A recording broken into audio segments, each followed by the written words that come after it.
கர்த்தருடைய பரிசுத்த நாமத்துக்கு ஸ்தோத்திரம். ஆமீன். லூக்கா 2ஆம் அதிகாரம் 1-20 வரைக்கும். அந்த நாட்களில் உலகமெங்கும் குடிமதிப்பு எழுதப்பட வேண்டும் என்று அகஸ்து ராயனால் கட்டளை பிறந்தது. சீரிய நாட்டிலே சிரேனியு என்பவன் தேசாதிபதியாயிருந்தபோது இந்த முதலாம் குடிமதிப்பு உண்டாயிற்று. அந்தபடி குடிமதிப்பு எழுதப்படும்படிக்கு எல்லாரும் தங்கள் தங்கள் ஊர்களுக்கு போனார்கள். அப்பொழுது யோசேப்பும் தான் தாவீது வம்சத்தானும் குடும்பத்தனுமாயிருந்தபடினாலே தனக்கு மனைவியாக நியமிக்கப்பட்ட கர்ப்பவதியான மரியாளுடனே குடிமதிப்பு எழுதப்படும்படி கலிலேயா நாட்டில் உள்ள நாசரேத் ஊரிலிருந்து யூதேயா நாட்டில் உள்ள பெத்லெகேம் என்னும் தாவீதின் ஊருக்கு போனான். அவ்விடத்தில் அவர்கள் இருக்கையில் அவளுக்கு பிரசவ காலம் நேரிட்டது. அவள் தன் முதற் பேரன குமாரனை பெற்று சத்திரத்திலே அவர்களுக்கு இடம் இல்லாத இருந்தபடினால் பிள்ளை துணிகளில் சுற்றி முன்னிலையிலே கிடத்தினாள். அப்பொழுது அந்த நாட்டில் மேய்ப்பர்கள் வயல்வெளியில் தங்கி ராத்திரியிலே தங்கள் மந்தையை காத்து கொண்டிருந்தார்கள். அவ்வேளையில் கர்த்தருடைய தூதன் அவரிடத்தில் வந்து நின்றான். கர்த்தருடைய மகிமை அவர்களை சுற்றிலும் பிரகாசித்தது. அவர்கள் மிகவும் பயந்தார்கள்.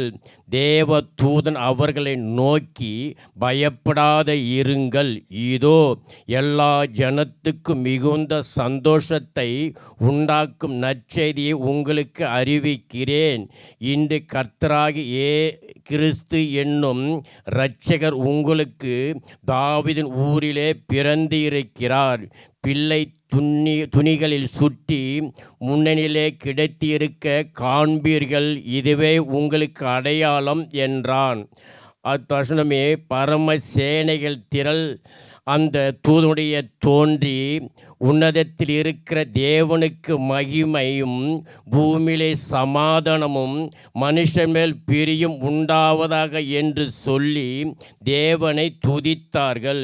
தேவ தூதர்கள் அவர்களை விட்டு பரலோகத்துக்கு போன பின்பு மேய்ப்பர்கள் ஒருவரை ஒருவர் நோக்கி, நாம் பெத்லெகேம் ஊருக்கு போய் நடந்ததாக கர்த்தரால் நமக்கு அறிவிக்கப்பட்ட இந்த காரியத்தை பார்ப்போம் வாருங்கள் என்று சொல்லி தீவிரமாய் வந்து மரியாளையும் யோசேப்பையும் முன்னிலையிலே கிடைத்திருக்கிற பிள்ளையும் கண்டார்கள்.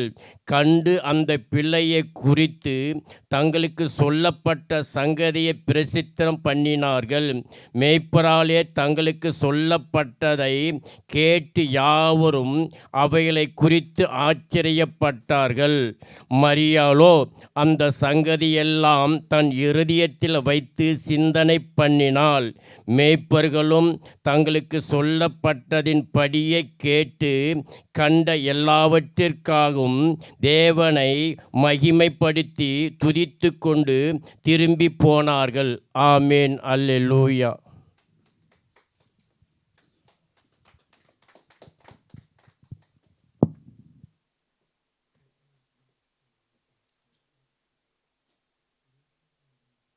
மீண்டுமாய் உங்கள் ஒவ்வொருவரையும் கர்த்தராகிய இயேசு கிறிஸ்துனுடைய பரிசுத்த நாமத்தினாலே வாழ்த்தி நாங்கள் வரவேற்கிறோம். உங்கள் அனைவருக்கும் இயேசு கிறிஸ்துனுடைய நாமத்தினாலே happy Christmas, merry Christmas, hallelujah. Merry Christmas. அதில் கிறிஸ்மஸில் மேரி இருக்கிறாங்க. ஏன்னா மேரி இல்லாமல் இயேசு வர முடியாது. ஆனால் நீங்கள் நல்லா கவனிச்சிங்கன்னா மேரின்றதை எப்படி எழுதுவோம் மேரியை? MERY போடுவோம். ஆனால் மேரி கிறிஸ்மஸில் ஒரு ஆறு வராது, MERRY. அப்போ இது மேரி கிடையாது, இது மெரி கிறிஸ்மஸ். மெரி கிறிஸ்மஸ். மெரின்னு சொன்னால் சந்தோஷமான, மேரி கிறிஸ்மஸ்னால் மகிழ்ச்சியான. அப்போ மேரி கிறிஸ்மஸ்னால் சந்தோஷமான கிறிஸ்மஸ் வாழ்த்துக்கள் உங்களுக்கு இந்த நாளில் நாங்கள் சொல்லுகிறனால கரைகளை தட்டுங்களேன். அப்போ மேரி கிறிஸ்மஸ்ன்னு சொன்னால் சந்தோஷமான கிறிஸ்மஸ். சரி, இப்போ கிறிஸ்மஸ் என்றால் என்ன அதை தெரிஞ்சதுக்கு முன்னாடி ஒரு சில சபைகளில், ஒரு சில சபை பிரிவுகளில் கிறிஸ்மஸ் பண்டிகையை கொண்டாடுவது கிடையாது. கிறிஸ்மஸ் ஏன் கொண்டாடணும் அப்படின்னு சொல்லி ஒரு சில கேள்விகள் கேட்குறாங்க. இயேசு கிறிஸ்து 2000 வருஷத்துக்கு முன்னாடி பிறந்துட்டாரு, அதெல்லாம் முடிச்சிட்டாரு, இன்னும் நீங்கள் வந்து கிறிஸ்மஸ் கொண்டாடி கொண்டு இருக்கிறீங்களே, அதெல்லாம் தப்பு அப்படின்னு அவங்க சொல்கிறாங்க. ஒரு சில சபை பிரிவினர்களும் சரி, ஒரு சில சாதாரண ஜனங்களும் சரி, அந்த கிறிஸ்மஸ் பண்டிகையை கொண்டாடுவதை தவிர்க்கிறார்கள். இப்போ என்ன, அவங்களுக்கு ஒரு காரியம் புரியல அப்படின்னு சொன்னால், இப்போ அவங்க ஒரு கேள்வி கேட்குறாங்க, இயேசு கிறிஸ்து டிசம்பர் 25 தான் பிறந்தாரா, அன்றைக்கி தான் அவர் பிறந்தாரான்னு கேட்டால், நிச்சயமாக இயேசு கிறிஸ்து டிசம்பர் மாதம் 25ஆம் தேதி பிறக்கவே இல்லை. காரணம், இயேசு கிறிஸ்து பிறந்த பொழுது நமக்கு நிறைய அடையாளங்களில் ஒரு அடையாளம், மேய்ப்பர்கள் இரவில் தங்கி மந்தைகளை காத்து கொண்டிருந்தாங்க என்று சொல்லி. அப்போ இங்கே எப்படி டிசம்பர் மாதம் குளிராக இருக்குமோ அதே போல் தான் இஸ்ரவேலும் குளிராக இருக்கும். அப்போ அதாவது மேய்ப்பர்கள் மந்தையை இரவில் முடிஞ்சிருக்காது. அப்போ இயேசு கிறிஸ்து நிச்சயமாக டிசம்பர் மாதத்தில் பிறக்கலை. சரி, இயேசு கிறிஸ்து நிச்சயமாக 25ஆம் தேதி பிறக்கலை. ஓகேங்களா? இப்போ என்ன நம்மக்கிட்ட கேள்வி கேட்குறவங்களுக்கு, ஏன் கிறிஸ்மஸ் கொண்டாடணுமா, 25ஆம் தேதி கொண்டாடணுமா அப்படின்னு கேட்குறவங்களுக்கு ஒரு முக்கியமான காரியம் புரியல. நாம் 25ஆவது நாள் ஒரு பண்டிகையை கொண்டாட வரல, 25ஆம் தேதி அல்லது டிசம்பர் மாதம் ஒரு பண்டிகையை கொண்டாட வரல. மாறாக அந்த பண்டிகையின் கதாநாயகன் யார், அந்த பண்டிகை யாருக்காக கொண்டாடப்படுகிறது, அவருடைய நாமத்தை நம்ம மகிமைப்படுத்துகிறோம். நல்ல கரங்களை தட்டுங்களேன். இப்போ நம்ம வந்து கிறிஸ்மஸை கொண்டாட வரல, கிறிஸ்துவை கொண்டாட வருகிறோம். இல்லை, இப்போ ஹாப்பி கிறிஸ்மஸை கொண்டாட வரல, கிறிஸ்துவை கொண்டாட வருகிறோம். அப்போ கிறிஸ்துவை கொண்டாடுவதற்காக ஒரு நாள், அந்த நாள் டிசம்பர் 25. எனக்கு பர்சனலாக டிசம்பர் 25 கொண்டாடுவதுக்கு ரொம்ப பிடிக்கும், அது எனக்கு ஏற்றதாக இருக்கிறது. ஏன் அப்படின்னு சொன்னீங்கன்னா, இன்னும் ஒரு 6 நாளுக்கு அப்புறம் நம்ம ஒரு புதிய வருஷத்துக்குள்ளே போக போகிறோம், ஒரு புதிய வாழ்க்கையை காண போகிறோம், ஒரு புதிய ஆரம்பத்துக்குள்ளே போக போகிறோம். அது எப்படி இருக்கும் தெரியாது. 2026 குறித்து இப்போவே நிறைய தீர்க்க தரிசனங்கள்லாம் வந்துன்னு இருக்குது இல்லைங்களா? அதில் நடக்கத்தான் நடக்கலையோ நமக்கு தெரியாது. ஆனால் நிறைய தீர்க்க தரிசனம் 2026 அப்படி இருக்கும் இப்படி இருக்குன்னு சொல்லி கொண்டு இருக்கிறாங்க. ஆனால் நம்ம யாருக்குமே தெரியாது, அது தெரிஞ்சவர் ஒரே ஒருத்தர் தான். இப்போது ஜனவரி மாதம் 1ஆம் தேதிக்கு நீங்கள் ஆயத்தமாகி கொண்டு இருக்கும்போது, பிதாவாகிய தேவன் தம்முடைய ஒரே பேரான குமாரனை உங்களோடு இருக்கும்படிக்காக உங்களுக்கு அனுப்புகிற ஒரு நாளாக நான் இதை பார்க்கிறேன். 25ஆம் தேதினால கரங்களை தட்டுங்களேன். அப்போ இந்த 25ஆம் தேதி கிறிஸ்து பிறப்பை நீங்கள் கொண்டாடி கொண்டு, கிறிஸ்துவை உங்களுடைய இருதயத்தில் ஏற்றுக்கொண்டு, தேவனை உங்களுடைய ஆத்மாவுக்குள்ளே வைத்துக்கொண்டு அந்த புதிய ஆண்டுக்குள்ளே நீங்கள் போகும்போது, அந்த புதிய ஜனவரி மாதத்திலிருந்து எப்படி இருக்க போகுதோ நமக்கு தெரியாது. ஆனால் நம்ம கூட இருக்கிறவருக்கு அது தெரிஞ்சபடினால அவர் அந்த நாளில் உங்களை செம்மையாக ஆசீர்வாதமாக நடத்தி கொண்டு போவார். அதனால் என்னை பொறுத்தவரைக்கும் டிசம்பர் 25ஆம் தேதியை கிறிஸ்மஸாக கொண்டாடுறதுல எனக்கு எந்த விதமான இல்லை. அப்போ ஒரு புதிய ஆரம்பத்துக்கு முன்பாக ஒரு புதியவர், ஆசீர்வாதமானவர், என்னை வாழ வைக்க விரும்புகிறவர், என்னோடு இருக்க விரும்புகிறவரை நான் ஏற்றுக்கொள்வதற்காக ஒரு நாள் தான் இந்த கிறிஸ்மஸ் தினம். சரி, அப்போ கிறிஸ்மஸ்னால் என்ன அர்த்தம்? கிறிஸ்மஸ்னால் கிறிஸ்மஸ்ன்னு சொல்கிறாதீங்க, கிறிஸ்மஸ்னால் கிறிஸ்து பிறப்புன்னு சொல்கிறாதீங்க. இப்போ கிறிஸ்மஸ் அப்படின்ற வார்த்தை எங்கேருந்து வந்தது அப்படின்னு சொன்னீங்கன்னா, கிறிஸ்மஸ் என்ற வார்த்தை லத்தீன் மொழியிலேருந்து, லத்தீன் மொழியிலிருந்து அந்த கிறிஸ்மஸ் என்ற வார்த்தை வந்தது. அந்த லத்தீன் வார்த்தையான கிறிஸ்மஸ் எங்கேருந்து வந்ததுன்னு சொன்னால், கிரேக்கத்திலிருந்து வந்தது. கிரேக்க மொழியிலிருந்து வந்த வார்த்தை தான் கிறிஸ்மஸ். இப்போ கிரேக்க வார்த்தையில் கிறிஸ்தோஸ் என்ற அந்த கிரேக்க வார்த்தைக்கு என்ன அர்த்தம்னு சொன்னால், அபிஷேகம் பெற்றவர். கிறிஸ்தோஸ் அப்படின்னு சொன்னால் அபிஷேகம் பெற்றவர், மெஸ்ஸியா, இரட்சகர் அப்படின்னு சொல்லி அர்த்தம் கிறிஸ்தோஸ். இப்போ இந்த கிறிஸ்தோஸ் லத்தீனில் இருக்கக்கூடிய கிறிஸ்தஸ் அப்படின்ற எழுத்தாக மாறினது. கிறிஸ்தஸாக மாறினது. ஓல்டு இங்கிலீஷ், பழைய இங்கிலீஷில் அது வந்து கிறிஸ்ட் அப்படின்னு வந்தது. CRIST, நம்ம CHRIST தான் போடுவோம் கிறிஸ்ட்டுக்கு. இது வந்து கிறிஸ்ட் அப்படின்னு மாறினது. இப்போ அந்த கிறிஸ்ட் பழைய இங்கிலீஷ், புதிய இங்கிலீஷ் CHRIST, கிறிஸ்ட். மாஸ், மாஸ்ன்னு சொன்னால் என்ன அர்த்தம்னு சொன்னால் செலிப்ரேஷன், ஒரு கொண்டாட்டம். மாசுன்னா நம்ம கத்தோலிக்க கோயிலில் பூசைய மாசுன்னு சொல்லுவோம், அந்த மாசு இந்த மாசு கிடையாது.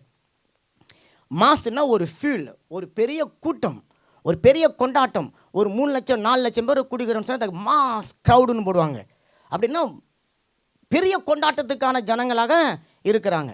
அப்போ கிறிஸ்மஸ் அப்படின்னு சொன்னால் என்னன்னா கிறிஸ்துவை கொண்டாடுகிற நாள். அவன் நல்ல கரையில் தட்டுங்களேன். அப்போ கிறிஸ்மஸ் அப்படின்னு சொன்னால் கிறிஸ்துவை கொண்டாடக்கூடிய ஒரு நாள். அப்போ மாஸ் கொண்டாட்டத்தின் ஒரு நாளாக அது இருக்கிறது. ரெண்டாவது, அது வந்து ஒரு திருவிழாவாக கொண்டாடப்படுகிறது. ஆமேன். அப்போ கிறிஸ்மஸ், கிறிஸ்மஸ் அப்படின்னு சொல்லும் போது கிறிஸ்துவை கொண்டாடக்கூடிய ஒரு நாளாக அது இருக்கிறது. அப்போ கிறிஸ்துவை கொண்டாடும்படிக்காகத்தான் நம்ம வந்திருக்கிறோம். நான் ஏற்கனவே சொன்னது போல இந்த நாளுடைய ஹீரோ, கதாநாயகன் கர்த்தராகிய கிறிஸ்து ஒருவரை. நல்ல கரங்களை தட்டுங்களேன். அவர் தான் கதாநாயகன். அவருடைய இடத்துல சாந்தா கிளாஸை நீங்கள் வைக்கக்கூடாது. யாருங்க அவர் சாந்தா கிளாஸ் அப்படி சொன்னால் நிறைய பேருக்கு தெரியாது.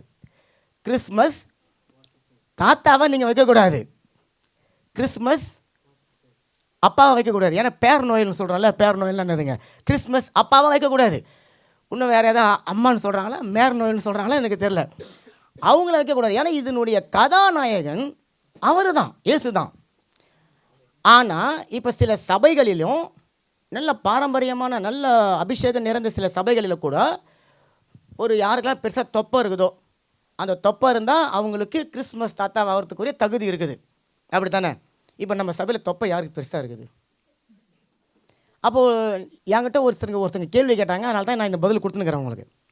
அப்போ நம்ம சபையில் கிறிஸ்மஸ் தாத்தா வேணுமா அப்படின்னு கேட்கும்போது நான் சொன்னேன், எங்கள் சபையில் இன்னும் தொப்பை பெருசாக யாருக்கும் இல்லை.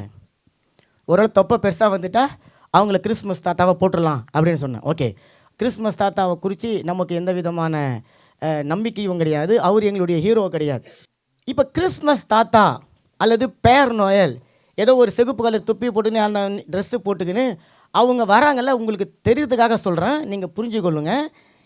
ஏன் கிறிஸ்மஸ் தாத்தாவை பாருங்கள், நீங்கள் உங்கள் வீட்டில் வச்சுக்கொள்ளுங்க, வைக்காமல் போங்க, அதை பற்றி பிரச்சனை இல்லை. அவருக்கு நீங்கள் ஹீரோவை ஆக்கிடாதீங்க, அதுதான் முக்கிய நோக்கம். கிறிஸ்மஸ் தாத்தாவை வந்து அவரை ஹீரோவை ஆக்கிட்டு அப்படி பண்ணுறக்கூடாது. ஆனால் ஏன் அதை அவங்க கொண்டு வந்தாங்க அப்படின்றதுக்கு ஒரு நோக்கம் இருக்குது இல்லை, ஒரு நோக்கம் இருக்குது, அதனால தான் அது இருக்குது. இப்போ கிறிஸ்மஸ் தாத்தாவுக்கு ஏதோ ஒரு ஃபாதர் பேரை சொல்கிறாங்க, நான் அதுக்குள்ளே போகல. அந்த கிறிஸ்மஸ் அந்த சாந்தா கிளாஸ் அப்படின்னு சொன்னால் அவர் என்னன்னு சொன்னால் அவர் ஏராளமான ஃப்ரீயான கிஃப்ட்டு கொடுக்குறாராம். அவர் ஏராளமான ஃப்ரீயான கிஃப்ட்டு கொடுக்கறதுனால அந்த கிறிஸ்மஸ் தாத்தா அல்லது நம்ம சொல்கிற மாதிரி கிறிஸ்மஸ் அப்பா அந்த சபைகளுக்கு வரும்போது அவர் ஏராளமான தாராளமான இலவசமான கிஃப்ட்டுகளை கொடுப்பதாக சூப்பராக கொடுப்பதாக ஒரு நம்பிக்கையின் பேரில் வந்து நடத்துகிறாங்க. ஆனால் எந்த சபையிலையும் பேர் நோயில் சொந்தமாக காசு போட்டு வாங்கி முட்டாய் கொடுக்க போகிறது கிடையாது. அப்போ அந்த முட்டாய் வாங்குற காசு யாருதுங்க? சபா காசு தான். அப்போ அந்த பேர் நோயில் ஒருத்தர் வந்தார், அவர் வந்து நிறைய, இது வந்து அவுட் ஆஃப் சப்ஜெக்ட், நான் உங்களுக்கு புரிய வைக்கிறேன். ஒருத்தங்க என்கிட்ட கேள்வி கேட்டாங்க, அதனால தான் சொல்கிறேன். சரி, அப்போ அந்த பேர் நோயில் நம்ம தெய்வமாக மாற்றிடக்கூடாது. பேர் நோயில் அல்லது கிறிஸ்மஸ் தாத்தாவை நாம் நம்மளுடைய கதாநாயகனாக அவரை மாற்றிடக்கூடாது. மாறாக அவரை பயன்படுத்துகிறவங்க, எந்த சபையாக இருந்தாலும் சரி, அவரை பயன்படுத்துகிறவங்க அவர் அந்த நாளுக்கான ஊறுகாய். என்ன காய்ங்களா? அந்த நாளுக்கான ஊறுகாய் தான். ஊறுகாய் சாப்பிட்ட பிறகு யாராவது ஊறுகாய் பற்றி யோசனை பண்ணுவோம்? யோசிக்க மாட்டோம். ஆனால் நீங்கள் பயப்படாதீங்க, நம்ம சபையில் அந்தமாதிரி தாத்தாலாம் யாரும் வரமாட்டாங்க. ஏன்னா நம்ம சபையில் எல்லாம் வாலிபர்களாக இருக்கும்போது நம்ம எதுக்கு தாத்தாலாம் கொண்டு வரணும்? சரி, அப்போ கிறிஸ்மஸ் தாத்தா கொண்டு வந்து விடக்கூடாது. சரி, அப்போ அவங்கள நான் கேட்கும் போது அவங்க சொல்கிறாங்க, ஏன் அந்த கிறிஸ்மஸ் தாத்தா இலவசமான பரிசுகளை கொடுக்கறதுக்கு நீங்கள் சபையில் அனுமதிக்கிறீங்கன்னு கேட்டால், கல்வாரி சிலுவையில் கர்த்தராகிய இயேசு கிறிஸ்து அவர் மரத்தில் தொங்கினபடினால நமக்கு இலவசமான அநேக ஆசீர்வாதங்கள் உண்டானது, அதை நாங்கள் நினைவு கூறுகிறோம் அப்படின்னு அவங்க சொல்கிறாங்க. சரி, அப்போ கிறிஸ்மஸ் தாத்தா வைக்கணுமா வைக்கக்கூடாதா நீங்கள் பார்த்துக்கோங்க, சபை வைக்காது. ஓகேங்களா? சரி, ரெண்டாவது இந்த கிறிஸ்மஸ் ட்ரீயை குறித்து நிறைய பேருக்கு சில கேள்விகள் வந்து என்கிட்ட கேட்டதுனால சொல்கிறேன். கிறிஸ்மஸ் ட்ரீ அது வீட்டில் வைக்கலாமா வைக்கக்கூடாதா அப்படின்னு ஒரு கேள்வி இருக்குது. கிறிஸ்மஸ் ட்ரீ அது வைக்கலாமா வைக்கக்கூடாதா? வைக்கலாம், வைக்கலாம், வைக்கலாம். வைக்கலாம். சரி, வைக்கிறீங்களோ வைக்கலையோ, ஆனால் ஏன் வைக்கணும் அப்படின்றத தெரிஞ்சுக்கோங்க, அல்லது ஏன் வைக்கக்கூடாதுன்னு தெரிஞ்சுக்கோங்க. அப்போ கிறிஸ்மஸ் ட்ரீ, அந்த கிறிஸ்மஸ் ட்ரீயை யாராவது டெய்லி போய் அதுக்கு முன்னாடி இன்னும் முழங்கெல்லாம் போட்டு ஜெபிக்கிறீங்களா? இல்லை. அதை ஏதாவது தொட்டுக்கிட்டு முத்தி கத்தி கொடுத்துட போகிறீங்க, அப்போல்லாம் நீங்கள் செய்யலை. சரி, ஏன் கிறிஸ்மஸ் ட்ரீ எப்படி வந்தது, அதனுடைய பாரம்பரியம் என்ன அப்படின்னு கேட்டிங்கன்னா, கிறிஸ்மஸ் ட்ரீ வைக்கிறதுல எனக்கு தப்பு ஒன்றும் கிடையாது. முதல் விஷயம், ஏன் வைக்கக்கூடாது, ஏன் வைக்கணும்? ஈசாயின் அடிமரம், அதிலிருந்து ஒன்று துளுத்தான். என்ன துளுத்தது? ஈசாயின் அடிமரத்துலேருந்து ஒரு வேர் துளிர்த்தது. அந்த வேர் கல்வாரி சிலுவை என்கின்ற மரத்தில் உங்களுக்காக எனக்காக மரித்தது. அதற்கு முன்பாக அந்த கல்வாரி சிலுவையும் அந்த ஈசாயின் அடிமரமும் ஒன்றுமில்லாமல் இருந்தது, பட்டு போயிருந்தது, ஆசீர்வாதம் இல்லாமல் இருந்தது, அலங்காரம் இல்லாமல் இருந்தது.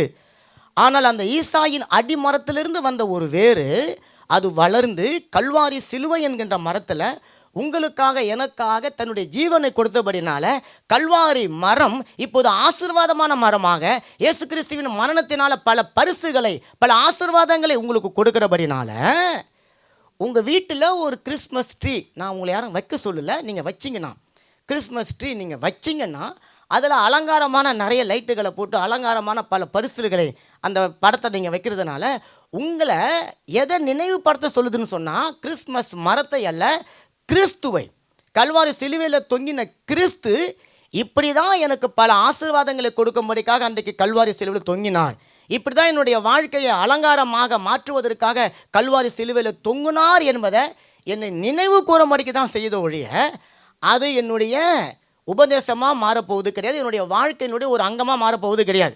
ஜனவரி மாதம் ஒரு 5ஆம் தேதி பிறகு நம்ம எல்லாத்தையும் அதை கைட்டி பேக் பண்ணி வச்சிரும். அப்போ என்கிட்ட சிலர் கேட்ட கேள்விக்கு இதுதான் பதில். இப்போ இது எல்லாமே நம்ம செய்வதனுடைய நோக்கம் என்ன? இது கூட வச்சுருக்கிறோம், இதனுடைய நோக்கம் என்ன? இதையெல்லாம் அலங்காரம் பண்ணி வச்சுக்கிறோம். இதனுடைய நோக்கம் என்னன்னு சொன்னால், இன்றைக்கு உலகத்தில் இருக்கிற எல்லா ஜனங்களுக்கும் மிகுந்த சந்தோஷத்தை உண்டாக்கக்கூடிய நற்செய்தி அறிவிக்கப்பட்ட ஒரு நாளாக இருக்கிறபடினால அந்த நாளில் என்னுடைய சந்தோஷத்தினுடைய வெளிப்பாடு தான் இது எல்லாமே. இது எல்லாவற்றிலும் நான் எதை பார்க்குறேன்னு சொன்னால், கிறிஸ்துவை நான் பார்க்குறேன், இயேசு கிறிஸ்துவை நான் பார்க்குறேன், அவரை மாத்திரமே நான் மகிமைப்படுத்துகிறவனாக நான் இருக்கிறேன். அப்போ அதனால் கிறிஸ்மஸ் அப்படி என்பது கிறிஸ்ட்மஸ், அப்போ ஒரு கொண்டாட்டத்தினுடைய நாளாக, கிறிஸ்துவை கொண்டாடக்கூடிய ஒரு நாளாக இருக்கிறது. அது கிறிஸ்துவை ஆராதிக்கிற நாள், கிறிஸ்துவை உயர்த்துகிற நாள். அந்த தேதி நமக்கு முக்கியமல்ல, இந்த டெக்கரேஷன்கள் நமக்கு முக்கியம் கிடையாது. மாறா கிறிஸ்து தான் அன்றைக்கு நம்முடைய வாழ்க்கையினுடைய பிரதான கதாநாயகனாக முக்கியமாக அவர் இருக்கிறார். சரி, இப்போ இந்த கிறிஸ்மஸ் பண்டிகையை ஏன் கொண்டாடணும்? ஒரு சிலர் கேட்குறாங்க, அதான் 2000 வருஷத்துக்கு முடிச்சாரு, இப்போ நம்ம வரப்போகிற மாறானாதா அவரைத்தானே பார்த்துன்னு இருக்கணும், ஏன் கிறிஸ்மஸ் பண்டிகை கொண்டாடணும் அப்படின்னு கேட்டிங்கன்னா, கிறிஸ்மஸ் பண்டிகை ஏதோ ஒரு மத சம்பிரதாயம் கிடையாது, ஏதோ ஒரு மதத்தினால் உருவாக்கப்பட்டது கிடையாது. மாறா கிறிஸ்மஸ் பண்டிகை வேதத்தின் பிரகாரமும் சரி, ஹிஸ்டாரிக்கல் பிரகாரமும் நிரூபிக்கப்பட்டு அது உறுதிப்படுத்தப்பட்ட ஒரு சம்பவமாக இருக்கிறது. இப்போ நீங்கள் லூக்கா 2ஆம் அதிகாரம் 1வது வசனத்தை நீங்கள் எடுத்து வாசித்து பார்த்தீங்கன்னா அது இருக்காது. லூக்கா 2:1 எடுத்து நீங்கள் வாசித்து பார்த்தீங்கன்னா, சகோதரர் வாசிச்சார் பாருங்க, அதில் இந்த வசனம் சொல்கிறது, அந்நாட்களில் உலகமெங்கும் குடிமதிப்பு எழுதப்பட வேண்டும் என்று அகஸ்து ராயனால் கட்டளை பிறந்தது. அங்கே ஒரு ராஜா பேர் சொல்லப்படுது, அகஸ்து ராயன். ஆமேன். ஜூலியஸ் செசார் யார் கேள்விப்பட்டிருக்கிறீங்க? ஜூலியஸ் செசார் கேள்விப்படுத்தலையா? ஜூலியஸ் சீசர், என்ன செசார் உங்களுக்கு தெரியாதா? அவர் தான் ஜூலியஸ் சீசர். நிறைய சினிமாலாம் இருக்குது. ரோம பேரரசனுடைய பெரிய ராஜா ஜூலியஸ் சீசர், நம்ம ஜூலியஸ் செசார்னு சொல்கிறோம்.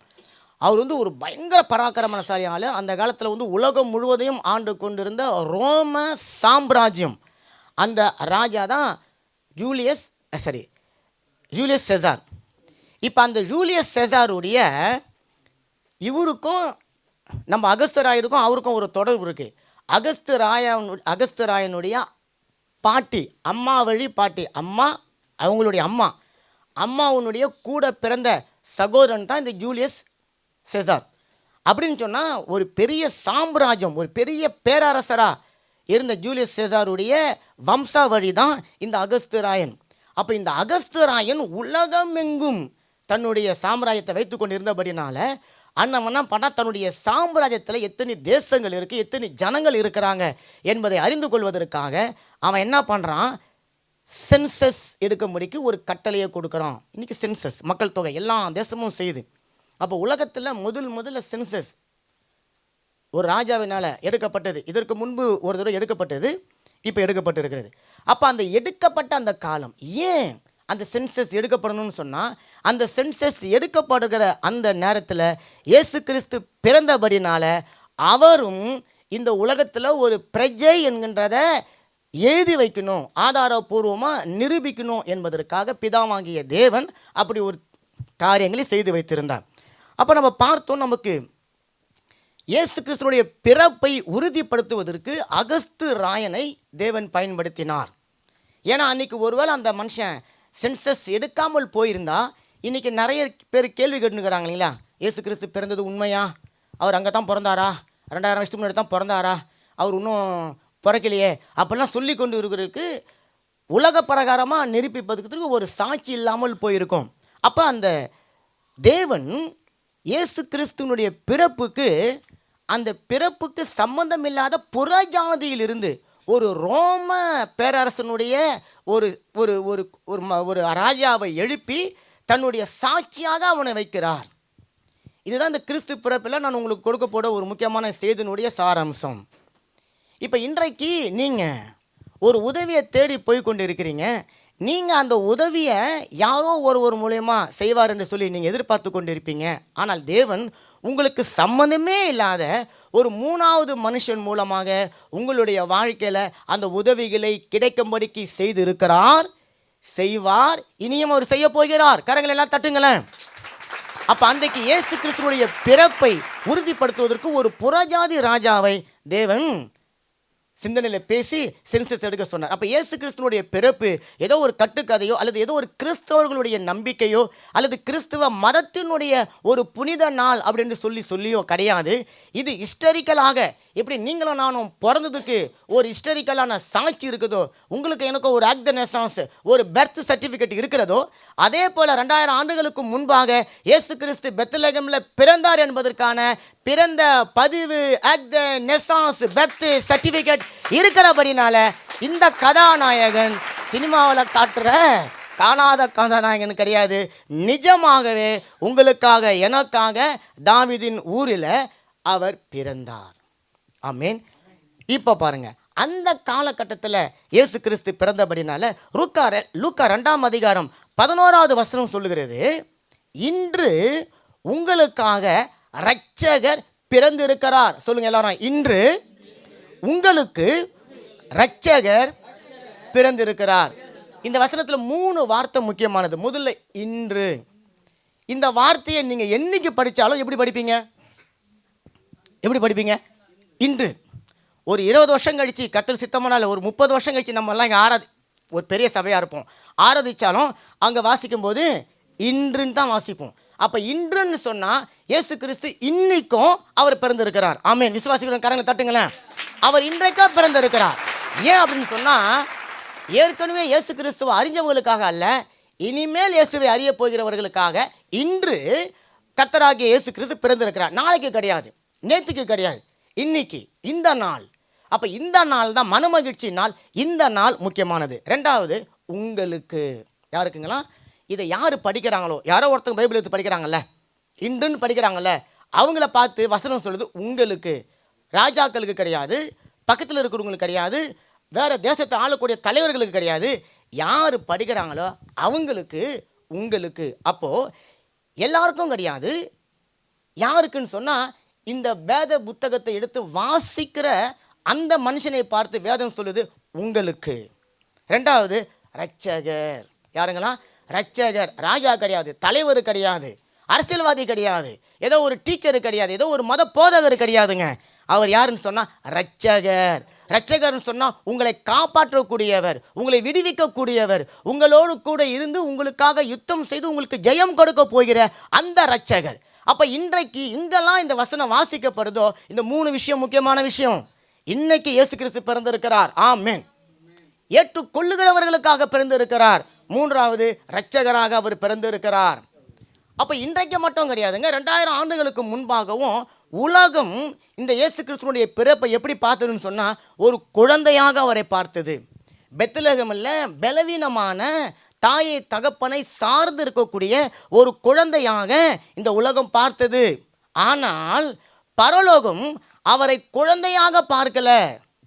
அவர் எப்படி பார்த்தாங்களா? அவரை குமாரனாக பார்த்தது, அவரை இரட்சகராக பார்த்தது. இஸ்ரவேல் ஜனங்களை விடுவித்து மீட்கக்கூடிய இரட்சகராக, உலகத்தின் பாவங்களை சுமந்து தீர்க்கக்கூடிய ஆட்டுக்குட்டியாக, எல்லாவற்றுக்கும் மேலாக மெஸ்ஸியாவாக பரலோகம் பார்த்தது. நல்ல காரங்களை தட்டுங்களேன். அப்போ உலகம் பார்த்த பார்வைக்கும் பரலோகம் பார்த்த பார்வைக்கும் ஒரு வித்தியாசம் இருக்கிறது. அதனால தான் இன்னைக்கும் பாருங்களேன், உலகம் அவரை குழந்தையாகவே பார்த்து கொண்டு இருக்கிறபடினால தான் அவங்களும் குழந்தையா இருக்கிறாங்க. ஆவிக்குரிய வாழ்க்கையில் இயேசுவையும் குழந்தையாக வைத்து கொண்டு இருக்கிறாங்க. ஆனால் இன்றைக்கு ரட்சிக்கப்பட்டவனுடைய பார்வை உலகத்தான் பார்வை கிடையாது. நாம் பரலோகத்தின் பார்வையில் பார்க்கணும். இன்றைக்கு பிறந்திருக்கிறது குழந்தை கிடையாது. இன்றைக்கு பிறந்திருக்கிறவர் குமாரன், இன்றைக்கு பிறந்திருக்கிறவர் பாலகன். அல்லேலூயா. இன்றைக்கு பிறந்திருக்கிறவர் மெஸ்ஸியா, இன்றைக்கு பிறந்திருக்கிறவர் இஸ்ரவேலின் ராஜா. அப்படிதான் பரலோகம் பார்க்கணும். அப்போ கிறிஸ்மஸ் அப்படின்னு சொன்னா குழந்தை பிறந்த தினம் கிடையாதுங்க. மாறா கிறிஸ்மஸ் என்று சொன்னால் குமாரன் பிறந்த தினம். பாருங்க, உலகத்தை ஆட்சி செய்த எத்தனையோ ராஜாக்கள் குழந்தையாக பிறந்து ராஜாவாக மாறினதை சரித்திரம் சொல்லுது. ஆனால் ராஜாவாக இருந்த ஒருத்தவர் குழந்தையாக பிறந்ததை பைபிள் மட்டும்தாங்க சொல்லுது. கரையில தட்டுங்களேன். அவர் ராஜாதி ராஜாங்க, அவர் குழந்தையாக பிறக்கிறார். ஆனால் எத்தனையோ சாம்ராஜ்யங்களை உருவாக்கின ராஜாக்கள் குழந்தையாக பிறந்து அவங்க ராஜாவாக மாறினாங்க. ஆனால் இயேசு கிறிஸ்து மட்டும்தான் ராஜாவாக இருந்து குழந்தையாக பிறந்தவர். அல்லேலூயா. அப்படின்னு சொன்னா அந்த குழந்தைக்குள்ளார ராஜா இருக்கிறார். அந்த குழந்தைக்குள்ளார தேசத்தை ஆளக்கூடிய பெரிய பெரிய பேரரசர்களுக்குரிய வல்லமை உடையவராக அவர் இருக்கிறார். அப்போ அந்த கிறிஸ்மஸ் அப்படின்னு சொன்னபோது நம்ம அதை நிறைய முறை பேசிட்டோம். இருந்தாலும் சொல்கிறேன், ஏதோ ஒரு குடியில் போட்டு அந்த குடியில் அந்த சொப்பு சாமா மாதிரி மறுபடியும் ஏசு எடுத்து வச்சு லைட் எடுத்து போட்டு அந்த ஃபோட்டோ எடுத்துருந்தாங்க. அந்த ஃபோட்டோவில் நான் தேடி பார்க்குறேன், ஜூம் பண்ணி பெருசாக பார்த்தா தான் இயேசு தெரியுது. பார்த்தோன்னே என் கண்ணுக்கு தெரியுதுலாம் என்னதுங்க? பார்த்தோன்னே என் கண்ணுக்கு தெரியுதுலாம் அவங்க மலர்னு சொல்லி எதை வச்சுக்கிறாங்க, ஜிகினா வச்சுக்கிறாங்க, ஒரு ஆடு தெரியுது, ஒரு மாடு தெரியுது, ஏதோ தெரியுது. இயேசுவை நான் ஜூம் பண்ணி அந்த ஃபோட்டோவை ஜூம் பண்ணி எங்கேயாவது இயேசு இருந்துட மாட்டாரான்னு பார்த்தா இயேசு தும்மோன்னு இருக்கிறாரு. அப்போ 2025லையும் இன்னும் நம்ம இயேசுவை எப்படி பார்த்துன்னுக்குறோம்? அதுதான் உலகம். ஆனால் ஆண்டவர் சொல்கிறாரு, சபையில் இருக்கிறவங்க உலகத்திலேருந்து பிரித்து எடுத்து கொண்டு இங்கே வச்சிருக்கிறபடினால ஆண்டவர் சொல்கிறார், உன்னுடைய பார்வை என்னுடைய பார்வையை போல இருக்கணும். அந்த குழந்தைக்குள்ள ராஜா இருக்கிறத நீ பார்க்கணும். அந்த குழந்தைக்குள்ள இரட்சகர் இருக்கிறத நீ பார்க்கணும். அந்த குழந்தைக்குள்ள உங்களுடைய பாவங்களுக்கு பரிகாரமாக மரிக்க போகிறவர் இருக்கிறவர் என்பதை நீங்கள் பார்க்கணும். அந்த குழந்தைக்குள்ள தான் உங்களை விடுவித்து பரலோக ராஜ்யத்தில் நித்திய ஜீவனில் கொண்டு போய் சேர்க்க போகிற ஒருவர் இருக்கிறார் என்பதை நீங்கள் பார்க்கணும். அப்போ அந்த பார்வை இன்றைக்கு மாறப்போகிறது. ஆமென். அப்போ கிறிஸ்மஸ் ஒரு குழந்தை பிறந்த நாள் கிடையாது, மாறா கிறிஸ்மஸ் மனுஷர்களுக்கு ரட்சிப்பு பிறந்த நாள். நல்ல கரங்களை தட்டுங்களேன். அதனால தான் தேவ தூதன் சொல்கிறான் பாருங்களேன், எல்லா ஜனத்துக்கும் மிகுந்த சந்தோஷம். எப்படிங்களா? மிகுந்த சந்தோஷம். ஏதோ ஒரு குறிப்பிட்ட மனுஷன், ஒரு குறிப்பிட்ட ஜாதி, ஒரு குறிப்பிட்ட இனம், ஏதோ ஒன்று தொங்கினுங்கிறாங்களே, ஒரு குறிப்பிட்ட மதம், அதற்காக இயேசு கிறிஸ்து பிறக்கலை. இயேசு கிறிஸ்து உலகத்தில் இருக்கிற எல்லா ஜனங்களுக்காகவும் பிறந்தார். நல்ல காரங்களை தட்டுங்களேன். எல்லா ஜனங்களுக்காகவும் பிறந்தார். ஜானம், ஜாதி, மொழி, இனம், பேச்சு, கலாச்சாரம், இயேசு கிறிஸ்துவுக்கு அதெல்லாம் ஒன்றுமே கிடையாது. எத்தனை பேர் இயேசு கிறிஸ்துவை ஏற்றுக்கொள்ள விரும்புகிறாங்களோ அத்தனை பேருக்காகவும் அவர் பிறந்தார். அல்லேலூயா. அப்போ எல்லா ஜனங்களுக்கும் இயேசு கிறிஸ்து பிறந்திருக்கிறபடினால இயேசு கிறிஸ்து கிறிஸ்தவர்களுடைய தெய்வம் கிடையாது. இயேசு கிறிஸ்து உலகத்துக்கே தெய்வம். அவர் தான். ஆமேன். இந்துக்களுக்கும் அவர் தான் தெய்வம், முஸ்லிம்களுக்கும் அவர் தான் தெய்வம், சீக்கியர்களுக்கு, பார்சிகள் யாராக இருந்தாலும் அவர் தான் தெய்வம். காரணம், உலகம் சொல்லுகிறது, வேதம் சொல்லுகிறது, இயேசு கிறிஸ்து எல்லா ஜனத்திற்கும் சந்தோஷத்தை கொடுக்கும்படிக்காக பிறந்தார். அல்லேலூயா. நான் சந்தோஷத்துக்குள்ள தான் ரட்சிப்பு இருக்கிறது, மீட்பு இருக்கிறது. அல்லேலூயா.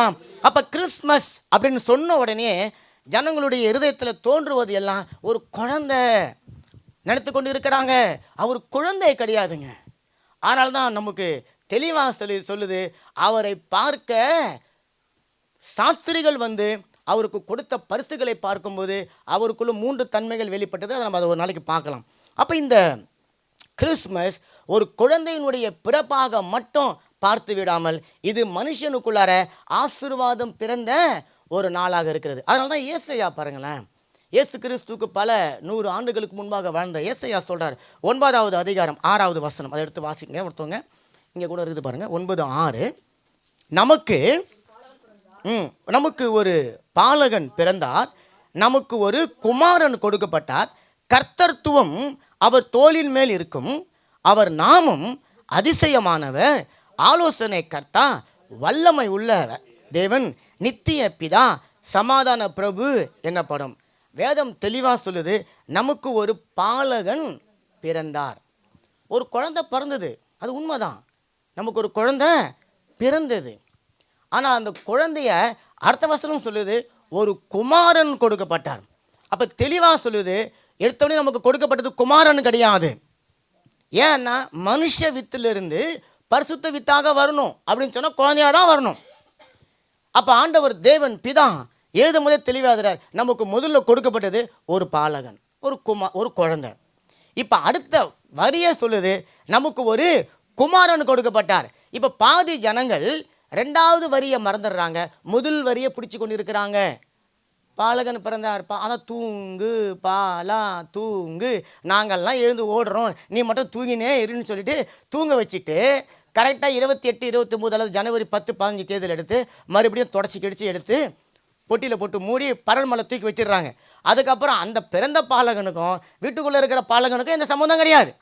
ஆனால் ஆண்டவர் சொல்கிறார், நீ தூங்க வைக்கிறதுக்காக ஒரு குழந்தைய வச்சுருக்கிற, நான் நடந்து எழுந்து ஓடி காரியங்களை செய்யக்கூடிய குமாரனை கொடுத்துருக்கிறேன். அந்த குமாரனை என்னைக்கு நீ பார்க்க போகிற?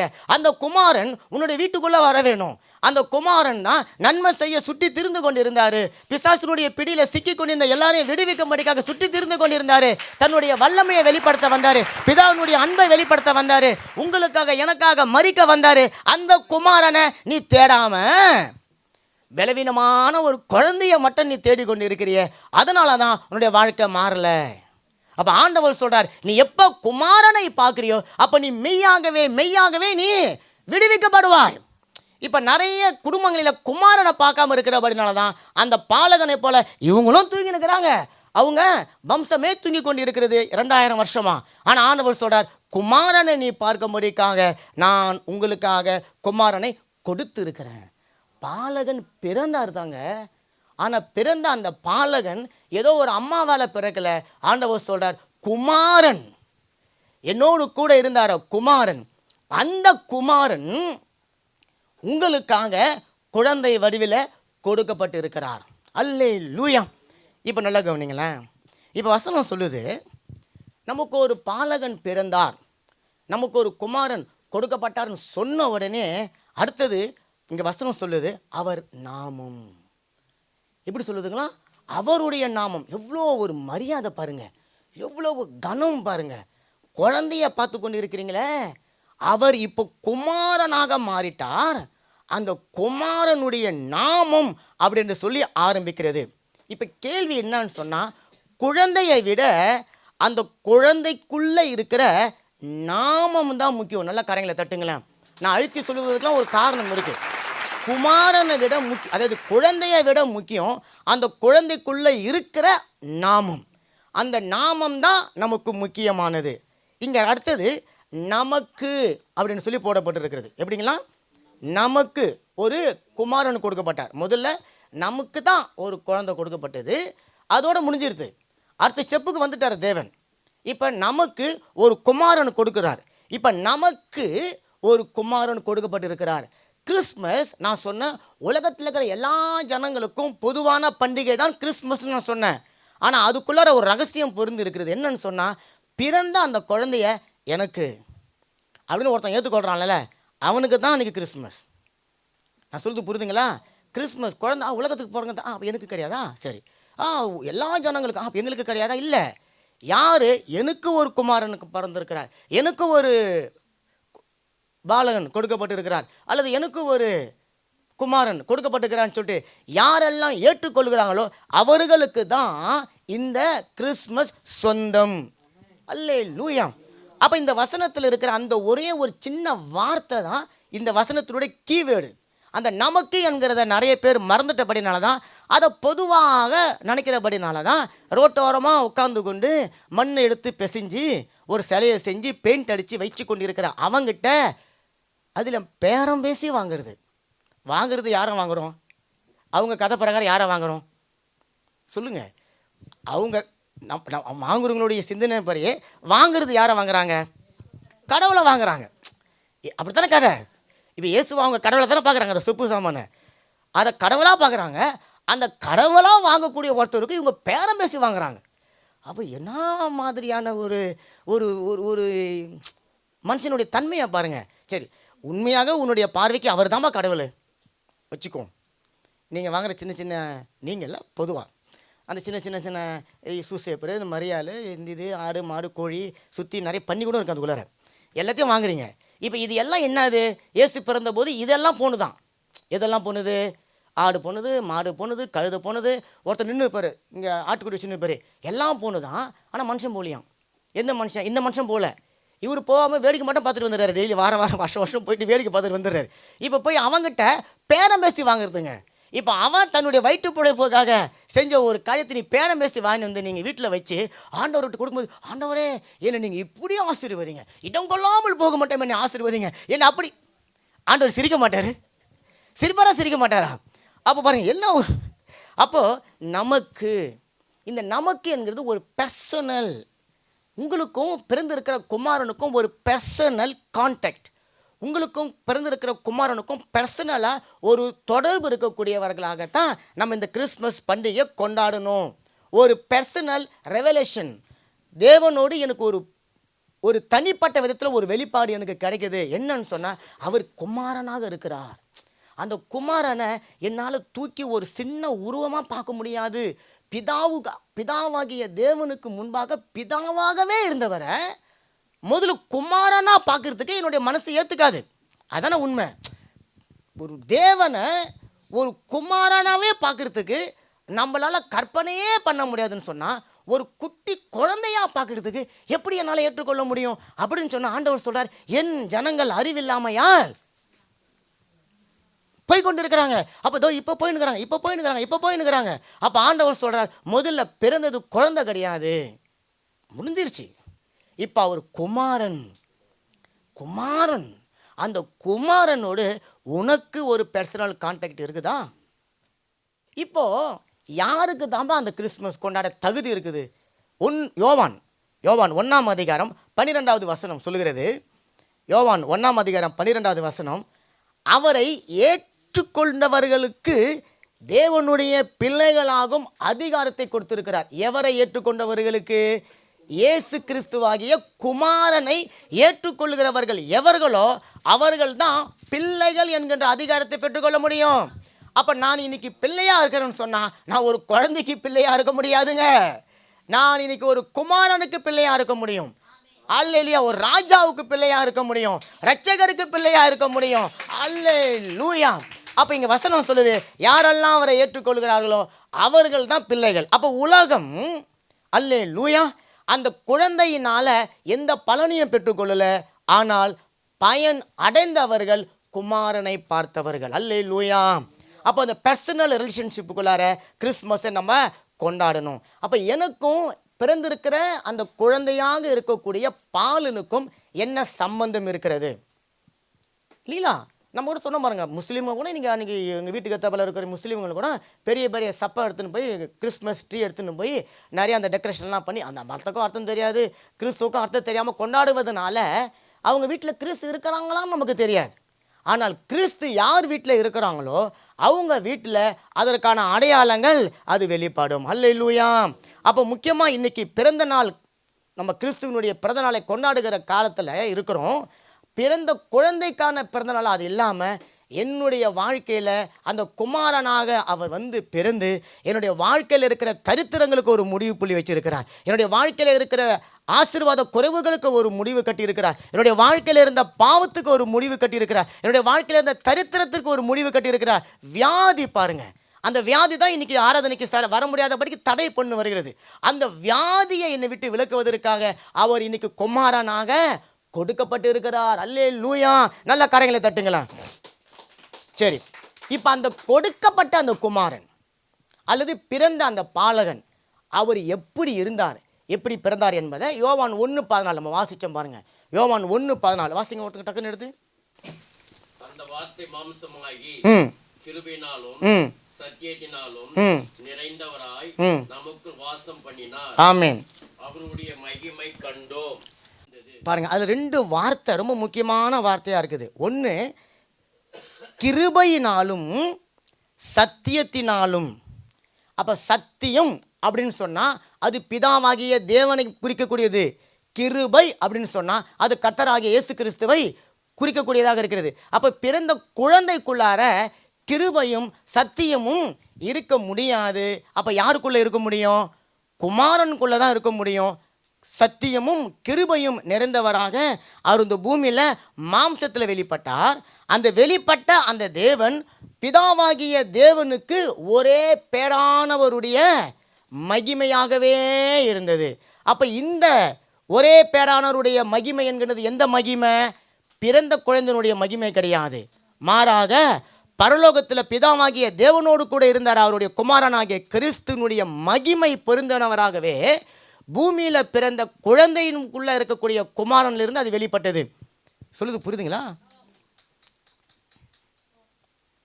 தெளிவாக புரியுதுங்களா? ஓகே, சரி. அப்போ அதுக்கு மேலே நான் போகல. அப்போது பிறந்த அந்த குழந்தை உங்களுக்கு தெரிஞ்ச விஷயந்தான். வார்த்தையாக இருந்தது. அந்த வார்த்தை இப்போது மாம்சமாய் இறங்கி வந்திருக்கிறது. வந்தது குழந்தை, ஆனால் கொடுக்கப்பட்டது குமாரன். அந்த குமாரனுக்குள்ளார 2 காரியம் இருந்ததான். ஒன்று கிருபை இருந்தது, ஒன்று சத்தியம் இருந்தது. அவரை பார்க்கும்பொழுது பரலோகத்தில் பிதாவாகிய தேவனோடு கூட இருந்த குமாரனுடைய மகிமையின் சாயல் அவருக்குள்ளே இருந்ததாம். இப்போ இந்த மகிமையின் சாயல் தான் உங்களுக்குள்ளேயும் எனக்குள்ளேயும் இருக்கும்படிக்கு நம்ம பல வாரங்களாக பார்த்து கொண்டு வந்தோம். அந்த மகிமையின் சாயலாகத்தாமே நீங்களும் நானும் மறுரூபமாக்கப்பட்டு மகிமையில் சேரப்போகிறோம். அப்போ கிறிஸ்மஸ் அப்படி என்பது பிதாவாகிய தேவனுடைய மகிமையை பூமிக்கு சுமந்து கொண்டு வந்த இயேசு கிறிஸ்துவுக்குள் இருந்தது. அந்த இயேசு கிறிஸ்துவுக்குள் இருந்த மகிமை உங்களுக்கும் எனக்கும் இன்னைக்கு டிரான்ஸ்ஃபர் ஆக வேண்டிய சூழ்நிலை இருக்கிறது. அதை உங்களுக்கும் எனக்கும் கைமாற்றி கொடுப்பதற்காக, அதை டிரான்ஸ்ஃபர் செய்வதற்காகத்தான் கர்த்தராக இயேசு கிறிஸ்து இந்த பூமிக்குள்ள அவர் மனுஷனாக பிறந்தாருல. காரியங்களை தட்டுங்களா. அப்போ கிறிஸ்மஸ் அப்படின்னு சொன்னோடனே நம்ம எல்லாருக்கும் தெரியும், நம்ம நிறைய கிஃப்ட் வாங்குகிறோம், நம்ம நிறைய பேருக்கு கிஃப்ட் கொடுக்குறோம். ஆனால் உண்மையான கிறிஸ்மஸ் என்ன அப்படின்னு சொன்னீங்கன்னாக்கா, பிதாவாகிய தேவனால் உங்களுக்கு கொடுக்கப்பட்ட ஒரு கிஃப்டை நீங்கள் பெற்றுக்கொள்ளுகிறீங்க. அல்லேலூயா. அதனால தான் 3:16 யோவான் சொல்லுது, தம்முடைய ஒரே பேரான குமாரன், தம்முடைய ஒரே பேரான குமாரனை உங்களுக்காக எனக்காக கிஃப்டாக கொடுத்தாருல்ல. அந்த நாள் தான் இன்னைக்கு. நாம் பிள்ளைங்களுக்கு கிஃப்ட் வாங்கி கொடுக்குறோம், எல்லாருக்கும் கிஃப்ட் வாங்கி கொடுக்குறோம். ஆனால் இன்றைக்கி நிறைய பேர் பிதா கொடுத்த கிஃப்டை வேணாம் என்று சொல்லிட்டு உலகம் கொடுக்கக்கூடிய கிஃப்ட்டுக்காக ஏங்கி கொண்டு இருக்கிறாங்க. அப்போ தேவ ஜனமே, இந்த கிறிஸ்மஸ் என்பது பிதாவாகிய தேவனால் உங்களுக்கும் எனக்கும் கொடுக்கப்பட்ட கிஃப்டை பெற்றுக்கொள்ளக்கூடிய ஒரு நாள் தான் இந்த நாள். சரி, இப்போ அந்த குழந்தையை பற்றி ஆண்டவர் பேசின்னு வரார். குழந்தை பிறந்தது, அதாவது பாலகன் பிறந்தார், குமாரன் கொடுக்கப்பட்டான்னு சொல்லிட்டு அடுத்த வசனமே அவர் தோளின் மேலே கர்த்தத்துவம் இருக்கும். நல்லா யோசனை பண்ணி பாருங்க. ஒரு குழந்தை பிறந்த உடனே அந்த குழந்தையின் மேலே, தோல் மேலே எப்படி கர்த்தத்துவம் இருக்க முடியும்?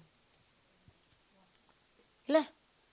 அப்போ அந்த குழந்தை, அடுத்த வசனம் சொல்லுது, அடுத்த வரி, குமாரன் அவர் மேலே, அவர் தோளின் மேலே கர்த்தத்துவம் இருக்கிறது. அப்போ ஒரு குழந்தை, கர்த்தத்துவம் சொன்னால் ஆளுகை, பராக்கிரமம், அது எப்படி ஒரு குழந்தையின் மேலே இருக்கும் அப்படின்னு சொன்னால், பிரச்சனை அல்லது இங்கே கேள்வி பிறந்த குழந்தையினுடைய தோல் சம்பந்தப்பட்டது கிடையாது, அல்லது அந்த சுமையை அந்த குழந்தை தன்னுடைய தோல் மேலே வைத்து கொண்டு இருப்பது கிடையாது. மாறா பிறந்திருக்கிற அந்த குழந்தைக்குள்ளார பிதாவாகிய தேவனுடைய கர்த்தத்துவம் அது புதைந்து இருக்கிறது. கரங்களை தட்டுங்களேன். இதை புரிஞ்சு கொள்வதற்கு ரொம்ப கஷ்டம். நான் உங்களுக்கு ஈஸியாக புரிய வைக்கிறேன் பாருங்களேன். இப்போ ஒரு ராஜா இருக்கிறாருன்னு சொன்னால் அந்த ராஜாவுக்கு ஒரு குழந்தை பிறகுது. அந்த குழந்தை பிறந்தவொடனே அந்த குழந்தைக்கு எல்லா குழந்தை தான் சொல்லுவோம். இப்போ அந்த குழந்தை சொல்லும்போது அந்த குழந்தையினுடைய காதில் இந்த வார்த்தையை சொல்லுவாங்க. உலகத்தில் இருக்கிற எல்லா ராஜாவும் அவங்களுடைய வம்சம் பிறந்த உடனே அந்த காதில் சொல்லுவாங்க, அடுத்த ராஜாவே வாழ்க. என்னவா? அடுத்த ராஜாவே நீர் வாழ்க. அப்போ அந்த குழந்தையினுடைய பிறந்த அது காது எந்த அளவுக்கு கேட்குறது கூட தெரியாது. அது ஒவ்வொரு நாளும் இந்த புகழ்ச்சிகளின்படியே வாழும். ராஜாவினுடைய குழந்தை, இளவரசன் அப்படின்னு சொல்லி சொல்லி சொல்லி சொல்லி சொல்லி இப்போ அது குழந்தையாக தான் இருக்கும். நீ அடுத்த ராஜான்னு சொல்லும்போது அந்த ராஜாவுக்குரிய சகலமும் இந்த குழந்தைக்குள்ளார சுற்றி இருக்கிறவங்க பார்க்குறாங்க. ஆனால் அது என்னவா இருக்குது? இன்னும் குழந்தையாக தான் இருக்குது.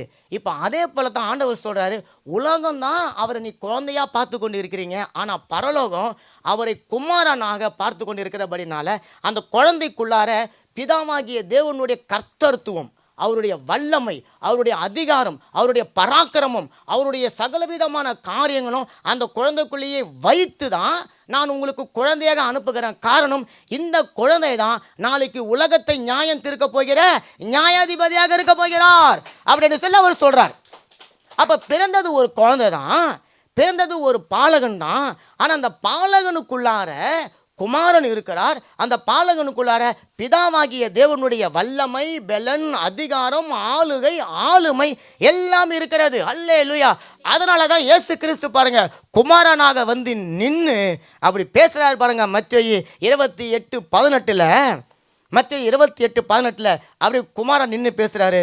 பூலோகத்திலும் பூமியிலும் சகல அதிகாரங்கள் எனக்கு கொடுக்கப்பட்டு இருக்கிறது. கடைகளை தட்டுங்களேன். அப்போ எங்கே ஒரு 30 வருஷத்தில் இயேசு கிறிஸ்து எங்கே வந்து அதை பெற்றுக்கொண்டு வந்துட்டாரா? இல்லை. அவர் பிறக்கும் பொழுதே அவருக்குள்ள அதிகாரங்கள் இருந்தது. அவர் பிறக்கும் போதே அவர்களுக்குள்ள வல்லமைகள் இருந்தது, கர்த்தத்துவம் இருந்தது. அதையும் அவர் வெளிப்படுத்த சில நாட்கள் காத்து கொண்டு இருக்க வேண்டியதாக இருந்தது. அப்போ இன்றைக்கு பாருங்களேன், நீங்கள் தாங்க முடியாமல் இருக்கிறத, நீங்கள் சுமக்க முடியாமல் இருக்கிறத, உங்களால் இதை என்னால் வைத்துக்கொண்டு வாழ முடியல என்று சொல்லி ஏங்கி கொண்டு இருக்கிறத ஆண்டவர் சொல்கிறார், வா என்னிடத்தில் வந்து என்கிட்ட நீ இறக்கி வை. ஏன் தெரியுங்களா? உலகத்தின் பாவங்களை எல்லாம் நான் தான் சுமக்க போகிறேன். அதற்குரிய பலன் என்கிட்ட இருக்கிறது, அதற்குரிய வல்லமை என்கிட்ட இருக்கிறது. ஆகவே அதை நான் உனக்கு கொடுக்கும்படிக்காகத்தான் உன்னை போல உனக்குள்ள உங்களில் ஒருவனாக நான் இந்த பூமிக்கு வந்தேன் என்று சொல்லி கர்த்தர் சொல்கிற. கரைகளை தட்டுங்களேன். அதனால தான் பாருங்க, சுமந்து சோர்ந்து இருக்கிறவங்களை பார்த்து கர்த்தர் சொல்றார், நீங்க வாங்க, நான் மட்டும்தான் இளைப்பாறுதல் கொடுப்பேன். காரணம், எனக்குள்ள மட்டும்தான் கர்த்தத்துவம் இருக்கு. பூமியில வாழ்ந்த ஒரு மனுஷனுக்குள்ளார கர்த்தத்துவம் இருந்தது என்று சொன்னால் அது கர்த்தராகிய இயேசு கிறிஸ்து மட்டும்தான். அல்லேலூயா. ஆகவே தான் தேவன் சொல்றார், எனக்கு தான் பிதா சகல அதிகாரங்களையும் கொடுத்திருக்கிறார். சொல்லிட்டு இப்போ அந்த அதிகாரத்தை என்ன நம்புறவங்க, என்னை ஏற்றுக்கொள்ளுகிறவங்க, என்னை குமாரனா பார்க்குறவங்க, பிதாவுனுடைய பரிசாக என்னை ஏற்றுக்கொள்ளுகிறவங்க எத்தனை பேரோ அத்தனை பேருக்கும் நான் அந்த அதிகாரத்தை கொடுக்கிறேன்.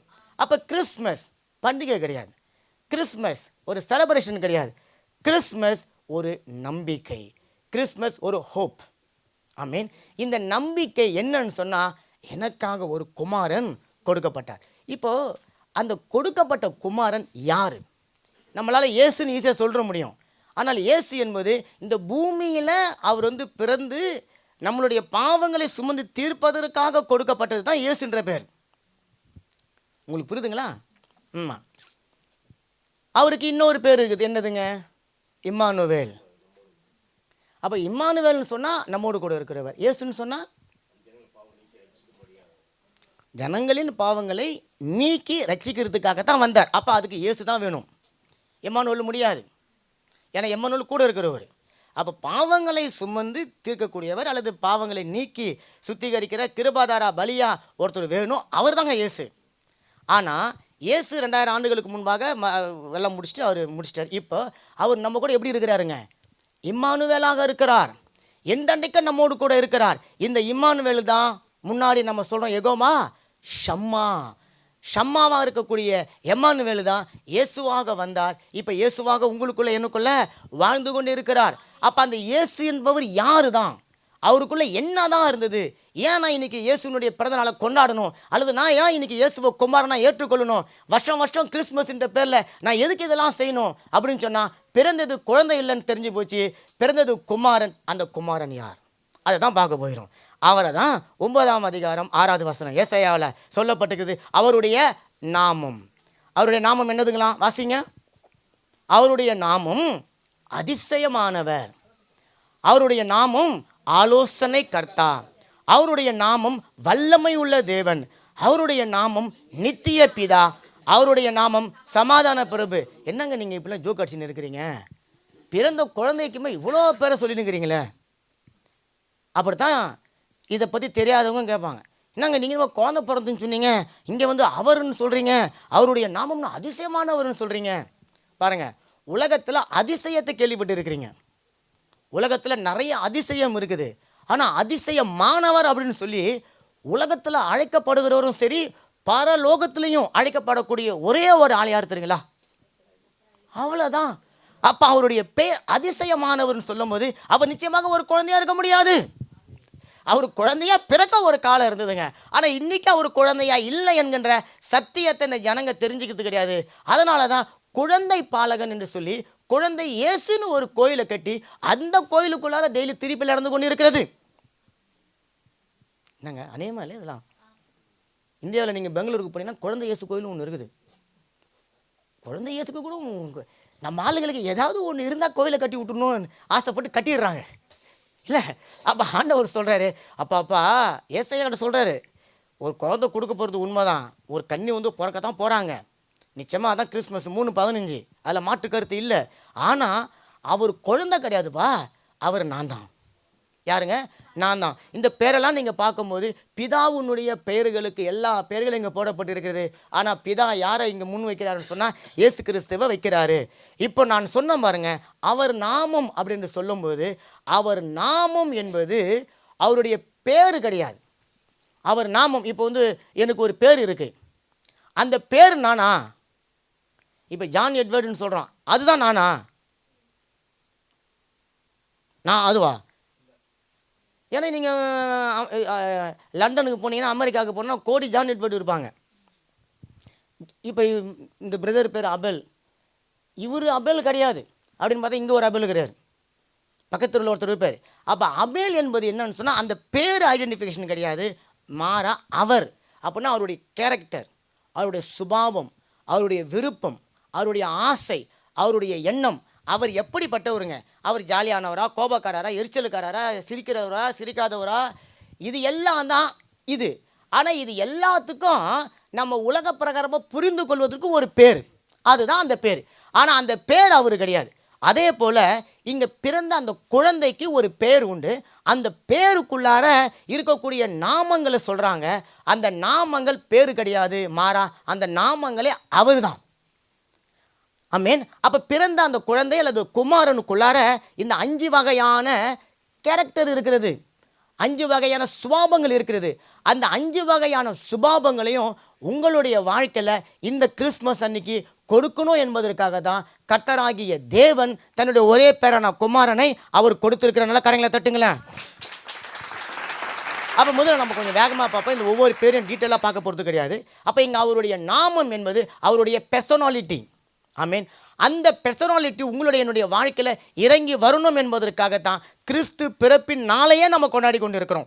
இன்றைக்கும் அநேக சபைகளில் கிறிஸ்மஸ் பண்டிகையில் இந்த 5 வகையான பெர்சனாலிட்டிகளும் நமக்குள்ளே இல்லாமல் இருக்கிறபடினால தான் இன்னும் நம்ம பயப்படுறோம், இன்னும் நம்ம கோவப்படுறோம், இன்னும் நம்ம கஷ்டப்படுறோம், இன்னும் பலவீனப்படுறோம், இன்னும் நம்ம சோர்ந்து போய் கொண்டு இருக்கிறோம். ஆனால் ஆண்டவர் சொல்ற இந்த 5 நாமங்களும் எனக்குள்ளே இருக்கிறது, அந்த 5 நாமங்களுக்குடைய வல்லமைகளையும் நான் உனக்குள்ளே கொடுக்க போகிறேன். நல்ல காரியங்களை தட்டுங்களேன். அதுதாங்க கிறிஸ்து பிறப்புடைய ரகசியமே. ஏதோ ஏசையா சொன்னது, பிறந்த இயேசு கிறிஸ்து, அவர் இயேசு கிறிஸ்து அதிசயமானவராக இருந்தால் எனக்கு என்ன இருக்குது? அவர் என்னுடைய வாழ்க்கைக்கு அதிசயமாக இருக்கிறாரா? அதுதான் கேள்வி. இயேசு கிறிஸ்துக்கிட்ட வல்லம் இருக்குதுப்பா, அதனால எனக்கு என்ன? என்னுடைய வாழ்க்கையில் அந்த வல்லமை இறங்கி வருதான்? இயேசு கிறிஸ்து நித்தியமாக இருக்கிறார், இருந்துட்டு போட்டோம், சந்தோஷம், அவர் நல்லா இருக்கட்டும், நான் நித்தியமாக இருக்கணுமே. அப்போ இங்கே ஆண்டவர் சொல்கிறார், அந்த 5 வகையான ஆசீர்வாதம் உன் குடும்பத்துக்குள்ளே இறங்கி வரணும், உனக்குள்ளே இறங்கி வரணும், உன்னுடைய பிள்ளைகளுக்குள்ளே இறங்கி வரணும், குறிப்பாக உன்னுடைய சபைக்குள்ளே இறங்கி வரணும். அதுதான் இந்த கிறிஸ்து பிறப்பினுடைய நற்செய்தி. காரணம் எல்லா ஜனத்துக்கும், கொஞ்சம் சந்தோஷம் கிடையாதுங்க, மிகுந்த சந்தோஷம். அப்போ அந்த பெரிய சந்தோஷம் உங்களுக்குள்ள எனக்குள்ள இறங்கி வரணும்னா பெரிய காரியங்கள் உங்களுக்குள்ள எனக்குள்ள இறங்கி வரணும். நான் சொன்ன உலகத்தில் அதிசயங்கள் நிறைய இருக்குது, ஆனால் அதிசயமானவர் யாரும் இல்லை. ஆமேன். அந்த அதிசயமானவர் யாருன்னு சொன்னால் இயேசு கிறிஸ்து. ஆனால் நான் சொல்கிறேன், உலகத்தில் அதிசயமானவர்கள் இருக்கிறாங்க. அது யாருங்க? நீங்கள் தான். காரணம், உங்களுக்குள்ள யார் இருக்கிறா? இப்போ அதிசயமானவர் இருக்கிறனால கரைகளை தட்டுங்க. அதிசயமானவர் உங்களுக்குள்ள இருக்கிறபடினால இப்போ நீங்கள் அதிசயமானவர்களாக இருக்கிறீங்க. அவருடைய பேர் மட்டும் அதிசயமானவர் கிடையாது, அவரே அதிசயமானவர். எனக்கு குழந்தை பிறந்தவொடனே அந்த குழந்தை பிறந்ததை நான் யார்கிட்ட எப்படி சொல்லுவேன்? நான் தான் சொல்லுவேன், இல்லை அக்கம் பக்கத்தில் இருக்கிறவங்க போய் சொல்லுவாங்க. ஆனால் இயேசு கிறிஸ்து பிறந்தான்னு சொல்லிட்டு பரம சேனை வந்து சொல்லுது. உலகத்திலேயே ஒரு குழந்தை பிறந்த நாளுக்காக பரலோகம் கிறிஸ்மஸ் பாட்டு பாடினதை இயேசு கிறிஸ்துக்கு மட்டும்தான். அவங்க வந்து ஒரு பாட்டு பாடுறாங்கங்க. முதல்ல குரல், கிறிஸ்மஸ் குரல் பாடினது யார் தெரியுங்களா? வான தூதர்கள். எத்தனையோ பெரிய பெரிய சாம்ராஜ்யங்கள், ராஜாக்கள் பிறந்தாங்க. அந்த குழந்தைங்களுக்கெல்லாம் மில்லியனு கணக்கான பணத்தை செலவு பண்ணி குரல் பண்ணாங்க. ஆனால் பரலோகத்து தேவ தூதர்களாக குரல் பாடப்பட்ட ஒரே ஒரு குழந்தை கர்த்தராகிய இயேசு கிறிஸ்து. அதனால அவர் அதிசயமானவர். ரெண்டாவது, அந்த அதிசயமானவர் அவருடைய பேரு கிடையாது. அந்த அதிசயமானவர் எங்கெல்லாம் இருக்கிறாரோ அங்கே எல்லாம் அதிசயங்கள் நடக்கிறது பாருங்க. ஆமேன். அது நிறைய சொல்லினே போகலாம், ஆனால் நம்ம இன்னைக்கு டைமுக்காக. அப்போ அந்த அதிசயமானவர் உங்களுடைய வாழ்க்கையில் உங்கள் கூட இருக்கும்போது உங்களுடைய உடைந்த உள்ளங்களை அவர் வந்து ஒழுங்குபடுத்துகிறார். உங்களுடைய முடியாத சூழ்நிலைகளில் அவர் உங்களுக்கு உதவி செய்கிறார். உங்களுடைய மரித்து போன ஆசைகள், உங்களுடைய மரித்து போன ஆசீர்வாதங்கள், அதை உங்களுக்குள்ள மறுபடியும் அவர் கொடுக்கிறார். அப்போ அந்த அதிசயமானவர் உங்களுக்குள்ள வரும்போது உங்களுக்கு ஒரு காரியத்தை அவர் உணர்த்துகிறார். என்னன்னா, என்னால் இது முடியாது. இன்றைக்கு குழந்தையாக பிறந்து குமாரனாக கொடுக்கப்பட்ட இயேசு கிறிஸ்துவுக்குள்ள இருக்கிற அதிசயம் என்கின்ற அந்த வல்லமை என்னுடைய வாழ்க்கையில் இறங்கி வரும்போது, மனுஷனால கூடாதது எனக்குள்ள இருக்கிற அதிசய தேவனால கூடும் என்கின்ற ஒரு நம்பிக்கையை உங்களுக்குள்ள பிறக்க செய்கிற ஒரு நாள் தான் இந்த நாள். அப்ப இதுவரைக்கும் நம்பிக்கை இல்லாத ஒரு மனுஷன் முதல்ல தன்னுடைய நம்பிக்கையை அடியெடுத்து வைக்கிறான். அது என்ன தெரியுங்களா? என்னுடைய வாழ்க்கையில் அதிசயம் நடக்க போகிறது, என்னுடைய வாழ்க்கையில் அதிசயம் பிறந்திருக்கிறது, என்னுடைய குடும்பத்தில் அதிசயம் பிறந்திருக்கிறது, எனக்கு அதிசயம் நிச்சயமாகவே நடக்கும். அதனால தான் நியாயாதிபதிகள் 13:18 உங்கள் பேர் என்னன்னு கேட்குறான். அங்கே ஆண்டவர் சொல்கிறாரு, என் பேர் அதிசயம். பாருங்கள், உலகத்தில் எங்கள் ஊரில் இருக்கிற ஒருத்தர் அதிசயம்னு பேர் வச்சுருக்கிறார். அவர் பேர் அதிசயம் தான், ஆனால் அவர் வந்து அதிசயமாக இல்லை. பேர் வைக்கிறதுனால நான் சொன்ன பாருங்க, பேர் அவருடைய ஆள் கிடையாது. அவர் பேர் அதிசயம். அவர் எல்லாம் அப்படி தான் கூப்பிடுவாங்க, டே அதிசயம்னு கூப்பிடுவாங்க. ஆனால் அவருடைய வாழ்க்கையில் அதிசயங்க தானே கிடையாது. ஆனால் இங்கே சொன்னவர் பாருங்க, அவருடைய பேர் மட்டும் அதிசயம் கிடையாது, அவரே அதிசயம், அவருக்குள் அதிசயம், அவர் மூலமாய் அதிசயம், அவரை சார்ந்தவர்களுக்கு அதிசயம், அவரை நம்புகிறவர்களுக்கு அதிசயம், அவரை ஏற்றுக்கொள்கிறவர்களுக்கு அதிசயம். அந்த அதிசயம் பிறந்த நாள் தான் இந்த நாள். ஆமென். இப்போ அந்த அதிசயம் உங்களுடைய என்னுடைய வாழ்க்கையில் இறங்கி வருகிறதுக்கு பேர் தான் கிறிஸ்மஸ் பண்டிகை. ரெண்டாவது, நான் இந்த பேரில் ரொம்ப விளக்கமாக சொல்ல, ரெண்டாவது ஆலோசனை கர்த்தர்.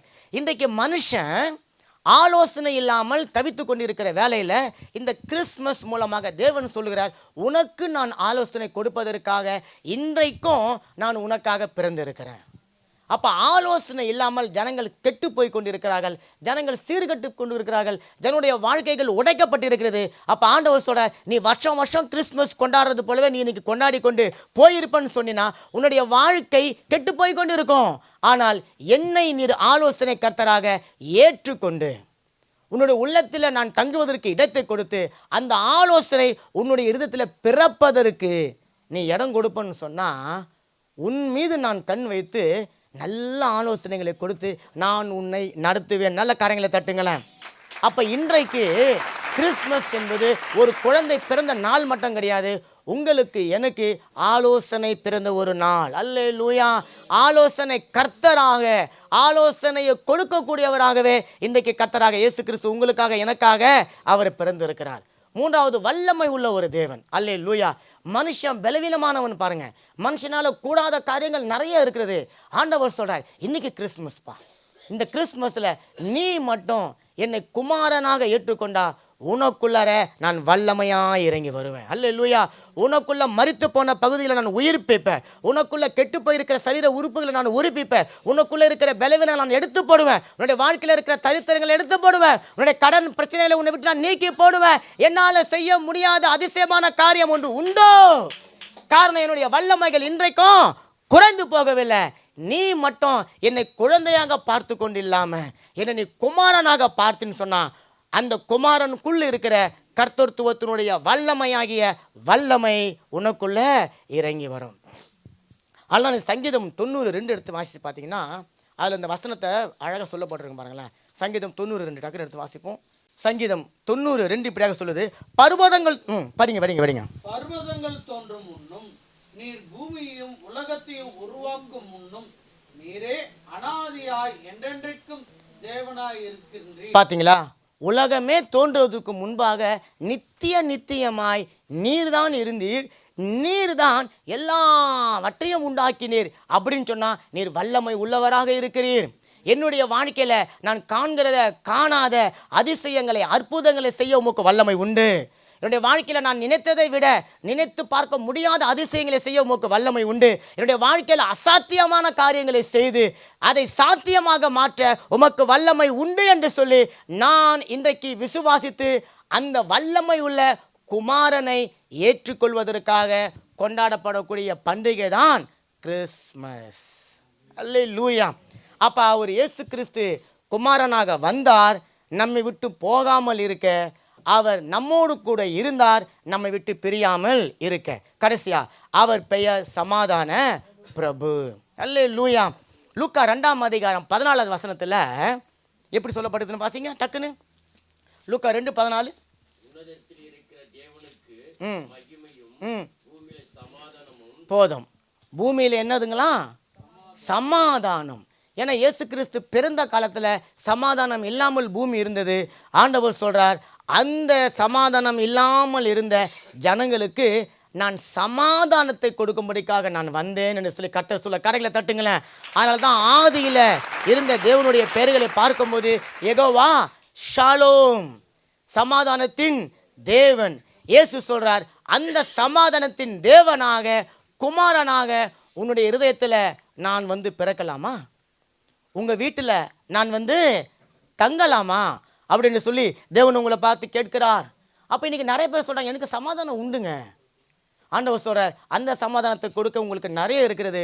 இந்த உலகம் கொடுக்க முடியாததும் உலகம் உங்களை விட்டு எடுக்க முடியாததுமான தேவ சமாதானம் உங்கள் இருதயங்களை ஆளுகை செய்து உங்களை நடத்த வேண்டும் என்று சொன்னால், பிறந்திருக்கிற குமாரன் சர்வ வல்லமை உள்ள சமாதானத்தின் பிரபு உங்களுக்குள்ள வந்து தங்க வேண்டும். அப்படி தங்குவதற்காக வந்த நாள் தான் இந்த கிறிஸ்மஸ் பண்டிகை. அல்லேலூயா. அப்போ கிறிஸ்மஸ் அப்படின்னு சொல்வது குழந்தை பிறந்த தினம் கிடையாதுங்க. கிறிஸ்மஸ் என்பது ஏதோ ஒரு குடில் கட்டி தொட்டில் கட்டி தாலாட்டு படி தூங்க வைக்கிற ஒரு நாள் கிடையாது.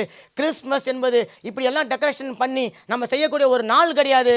கிறிஸ்மஸ் தாத்தாவிலேருந்து அவங்க பாட்டி யார் வந்து கிறிஸ்மஸில் பரிசு கொடுத்தாலும் வாங்கி கொண்டு போகக்கூடிய ஒரு நாள் கிடையாது. மாறாக கிறிஸ்மஸ் என்பது உங்கள் வாழ்க்கையில் அதிசயம் பிறந்த நாள், உங்கள் வாழ்க்கையில் ஆலோசனைகள் வந்த நாள், உங்களுடைய வாழ்க்கையில் தேவனுடைய வல்லமை வெளிப்பட்ட நாள், உங்களுடைய வாழ்க்கையில் நித்தியம் அது உண்டான நாள், உங்களுடைய வாழ்க்கையில் சமாதானம் உண்டான நாள். அல்லேலூயா. அப்போ அந்த சமாதான கர்த்தராக, சமாதானத்தை கொடுக்கக்கூடிய சர்வ வல்லமை உள்ள தேவனாக அவர் உங்களுடைய வாழ்க்கையில் இன்றைக்கு அவர் வந்து இருக்கிறார். ஆமேன். அப்படி உங்கள் வாழ்க்கையில் அவர் இன்னைக்கு வந்து இருக்கிறார்னு சொன்னால் அது தாங்க ஒரிஜினல் கிறிஸ்துமஸ். கரைகளை தட்டுங்கள, அதுதான் உண்மையான கிறிஸ்மஸ். இன்னைக்கு சமாதானத்தை இழந்துட்டு கிறிஸ்மஸை கொண்டாடி கொண்டு இருக்கிற உலகத்தில் நல்ல ஒரு சமாதான தாபரத்தில் வசிக்கும்படிக்காக கிறிஸ்மஸ் கொண்டாட வந்து இருக்கிறோம். அல்லேலூயா.